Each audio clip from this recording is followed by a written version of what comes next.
শিল্পকলা যাতে ভালো মতো দাঁড়াতে পারে সেটা আমরা করার চেষ্টা করছি। শিল্পকলার পুরো আইন কানুন, নিয়ম কানুন, ব্যবস্থাপনা সব পরিবর্তন করা হচ্ছে যাতে এটা ইফেক্টিভ হয়, এটা যাতে একটা ভালো প্রতিষ্ঠানে পরিণত হয়, এটা যাতে ঘোড়ায় না চলে।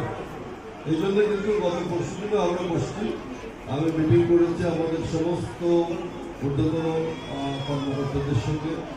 পুরো আইন কানুনকে পরিবর্তন করে শিল্পকলা নিজের পায়ে যাতে দাঁড়াতে পারে সেরকম একটা আইন, নিয়ম, কানুন কিন্তু আমরা তৈরি করছি। আমি আশা করি আরো 1-2 মাস, 3 মাস ম্যাক্সিমাম আমাদের লাগবে এইগুলো নিয়ম কানুন, বিধি বিধান ঠিকঠাক করতে, আর তারপরে এটা একটা গতি পাবে। তো অভিভাবকদের আমি অনুরোধ জানাবো, বাচ্চাদেরকে আপনারা শিখাবেন। কেকের সামনে তো 2-3 সরাই দেন, কেকের সামনে থেকে 2-3 সরাই দেন। তাল বাদ্যযন্ত্র সমস্ত কিছু আমাদের বাচ্চাদের অনেক ভেতরে অনেক প্রতিভা, আমরা আমাদের কালচারকে যুক্ত করেছি। এবার আপনারা দেখবেন আমরা 2টা করে বই দিচ্ছি। ধন্যবাদ।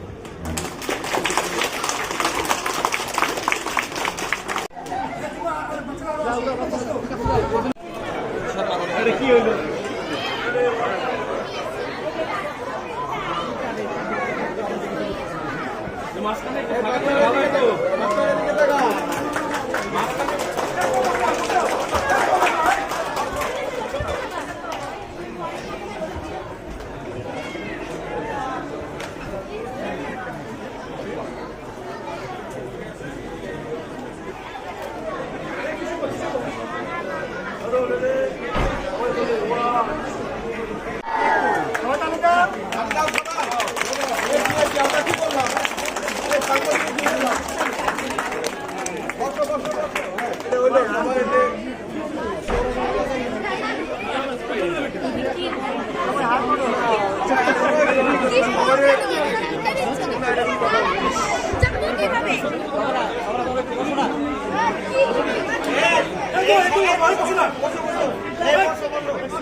আচ্ছা, বাচ্চারা সবাই অডিয়েন্সে বসো, আমরা কেকটা কেটে